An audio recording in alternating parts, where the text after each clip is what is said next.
নমস্কার বন্ধুরা, শুভ জন্মাষ্টমী। তোমাদের অনেক অনেক শুভেচ্ছা। যার যার বাড়িতে গোপাল আছে সবাই কিন্তু তাদের সাধ্যমতো গোপাল সোনার এই জন্মদিনটা পালন করে থাকে। তো আমিও আমার সাধ্যের মতো যেটুকু আমি পেরেছি আমি আমার গোপাল সোনার জন্মদিনটা পালন করেছি। তো তার জন্য সবার প্রথমে দেখো, ওকে আগে স্নান করিয়ে নিয়েছি, তারপরে এখনও সাজুগুজু করার পালা। আর বাজারে না এত সুন্দর সুন্দর জামা, মনে হয় সবই ওর জন্য কিনে আনি।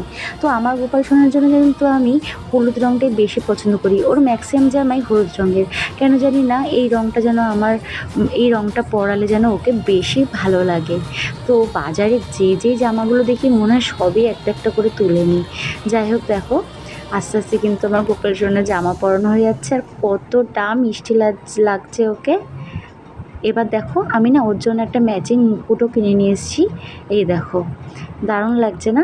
কমেন্ট করে অবশ্যই তোমরা জানিও কিন্তু। রাধে।